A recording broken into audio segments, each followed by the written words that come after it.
पंचांग के अनुसार 26 फरवरी को 11:08 से लग रहा है सुबह के या हाँ सुबह के। अब हम आपको 4 ऐसे उपाय बताएंगे जिससे कि महादेव बहुत ही प्रसन्न होंगे। और आप यकीन मानिए कि अगर इस तरीके से शिवरात्रि की पूजा की जा रही है तो भगवान भोलेनाथ बहुत ही प्रसन्न होंगे और आपके जीवन में चमत्कार जैसा हो जाएगा। हर महादेव संदीप जी। महादेव महादेव।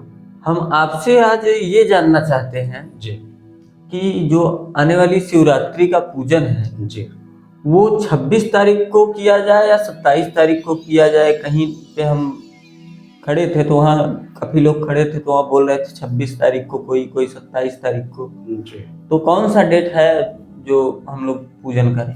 जी देखिए, बात ऐसा है शिवम तिवारी जी, इस साल जो है वो शिवरात्रि पूरे भारत में 2 दिन के लिए है जी।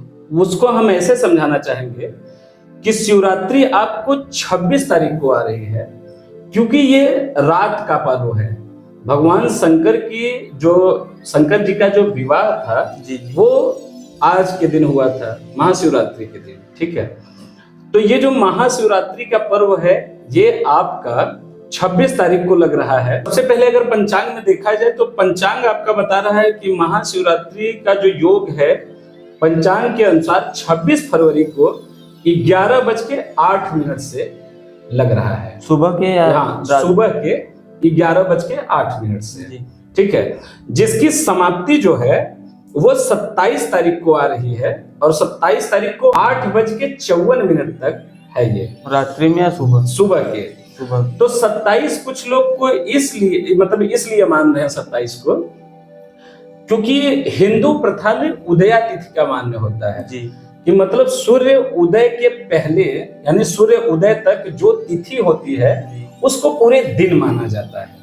तो 26 तारीख को 11 बजे से लग रहा है और 27 तारीख तक है, तो इस वजह से कुछ लोग 2 दिन का मान्य कर रहे हैं। लेकिन जो पूजा व्रत और जो ये 4 टाइम का भगवान का अभिषेक है ये 26 तारीख को ही होगा क्योंकि 26 तारीख के रात में नाइट में आपका महाशिवरात्रि है। ठीक है संदीप जी, हमको ये बताइए आप महाशिवरात्रि के दिन शंकर जी की पूजा हमें सरल मार्ग से कैसे करनी चाहिए? जी देखिए, बात इसमें ये है शिवम जी कि भगवान शंकर तो अवगढ़दानी है, आप कैसे भी पूजा करेंगे जी तो वो प्रसन्न हो जाएंगे। लेकिन शास्त्रों के अनुसार कुछ विधि विधान है, अगर आप उससे पूजा करते हैं तो वो बहुत ही लाभप्रद होगा आपके लिए, जिसको मैं बताना चाहूंगा। अब हम आपको 4 ऐसे उपाय बताएंगे जिससे कि महादेव बहुत ही प्रसन्न होंगे। और आप यकीन मानिए कि अगर इस तरीके से शिवरात्रि की पूजा की जा रही है तो भगवान भोलेनाथ बहुत ही प्रसन्न होंगे और आपके जीवन में चमत्कार जैसा हो जाएगा। मंगलम भगवान शंभु मंगलम वृषभध्वज मंगलम पार्वती नाथ मंगलाय तनोहर। ये भगवान शंकर का जो है बहुत प्यारा मंत्र है जी। तो आप लोग जब भी पूजन करिए या आप व्रत कर रहे हैं या आप जिस भी जगह हैं तो शिवरात्रि के दिन कम से कम इसका 1000 जाप आप लोग करिए, 1000 बार इसको पढ़ते रहिए। जो भी काम करते रहिए, आप अपने कार्य में रहिए। तो संदीप जी ये बताइए शिवरात्रि क्यों मनाई जाती है? शिवम जी, हम आपको ये बताना चाहेंगे कि जो महाशिवरात्रि है ये फाल्गुन मास के कृष्ण पक्ष की चतुर्दशी तिथि को मनाई जाती है। ठीक है, मनाई जाती है और जो भी भक्त हैं, भगवान भोलेनाथ के भक्त हैं, वो इस दिन बहुत ही हर्ष उल्लास से इस दिन को मनाते हैं और आनंद लेते हैं जी। क्योंकि ये भगवान भोलेनाथ के विवाह का दिन है। क्योंकि भोलेनाथ हमारे जो हैं महादेव का एक ही दिन है जिसको पूरा संसार जानता है, महाशिवरात्रि। सभी देवी देवताओं के जन्म के बारे में लिखा गया है, जन्म तिथि के बारे में है जी। लेकिन भगवान भोलेनाथ का जन्म कहीं सिद्धि नहीं होता, वो आदि अनादि है। उनका कोई बर्थडे नहीं मनाया जाता, एनिवर्सरी मनाया जी। उनका जो केवल है वो विवाह एनिवर्सरी, जो आज के समय आप कह सकते हैं, वो मनाया जाता है।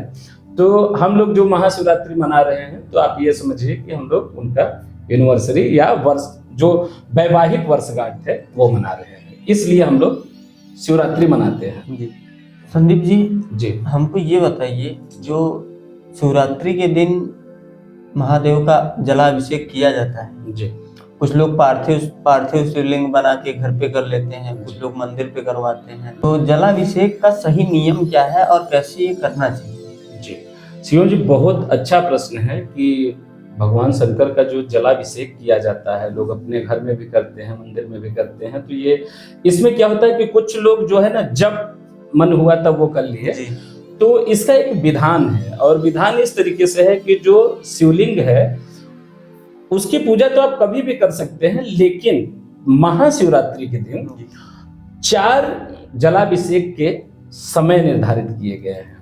ठीक है जी, आप 4 टाइम पे जलाभिषेक कर सकते हैं।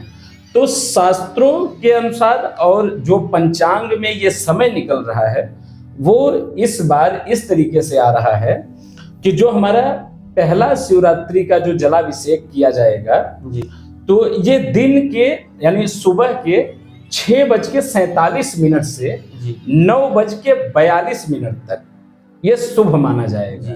6:47 से और 9:42 तक का मुहूर्त है, जो शुभ मुहूर्त है, ये पहला जलाभिषेक करने का समय है जी। इसके उपरांत आपका दूसरा जलाभिषेक का जो टाइम है वो 11:06 से 12:35 तक का आया है, जो शुभ मुहूर्त है, ये दूसरा जलाभिषेक का है भगवान शंकर का। उसके बाद तीसरा जलाभिषेक जो है आपका, तीसरा जलाभिषेक करने के लिए दोपहर में मुहूर्त है, जो कि 3:25 से आपका 6:08 तक चलेगा जी। इस टाइम आप तीसरा जलाभिषेक करेंगे। उसके बाद जो आपका चौथा जलाभिषेक है, ये जलाभिषेक रात्रि के समय आ रहा है, इसका शुभ मुहूर्त रात्रि में आ रहा है, जो कि 8:54 से लेके रात्रि के 12:01 तक का है। इस समय आप जलाभिषेक चौथा करेंगे। तो जो लोग भी भगवान शंकर का इस दिन व्रत रहे या जो पूजन कर रहे हैं, उनको चाहिए कि आप 4 टाइम जलाभिषेक कीजिए। ठीक है, बाकी अगर आप 4 टाइम नहीं कर सकते तो एक बार भी करें तो चलेगा, वो भगवान है, अवगरदानी है, वो जल्द प्रसन्न होते हैं।